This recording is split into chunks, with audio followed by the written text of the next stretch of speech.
Hello everyone, it's Sairi, and today's subject was reading. It is the second time I've done reading, and it is the second time that it has just been harder than the other two areas. I did a lot of internet article reading, but for the active hours, I couldn't really do that as easily, and I tried reading off from topic questions and then looking at the words and writing them down. Did not help very much. I searched up at least 70 words, and I don't remember.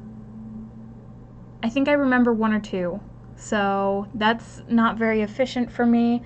I'll have to figure out how to actively study that better. And then, oh yeah, so if you've been watching my past few videos, you know I was watching Pinocchio, and I decided to drop that at episode 12 like I always do. And so I started Doctor Stranger today, and I got one episode in and decided, nope, it's not for me. I didn't understand about 50% of the conversations because of, like, he's in North Korea and they're talking a lot about medical stuff, which I'm not as familiar with. I do know a lot of things like susur, and that's about it. I knew scalpel at one point, but I decided to switch, and when I decided to find a new one again, I landed on You're All Surrounded, which I've watched. I'm not sure if I've watched it in its completion, but I know I've at least, about 6 months, oh my gosh, 6 months ago, I restarted watching dramas, and that was one of the ones, oh crap, that was 7 months ago.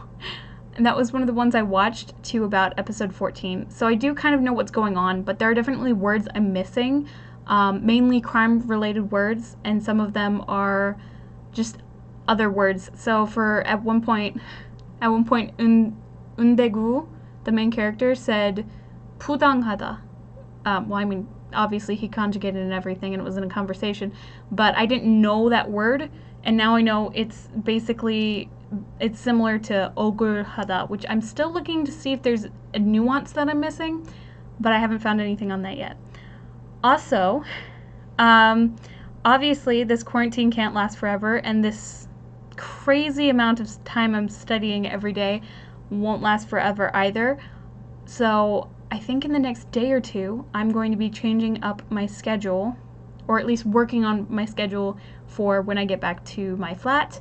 And I don't know how it's going to go yet, because obviously I won't have the same amount of time that I do here, and I won't have the same amount of quiet. Like, it is super quiet here, but I know it'll definitely not be that way in my flat. So I have to figure out how I'm going to balance that out. Also, there's the issue of meals. I have to go back to cooking my own meals, which will take, I think, about an hour each.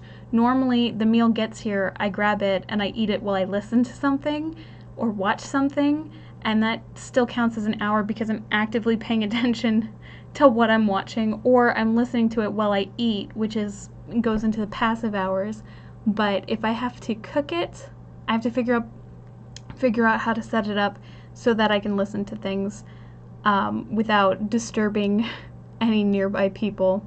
So that might put quite a chink in how much time I study or how I study. So yeah, I'm going to update you on that later.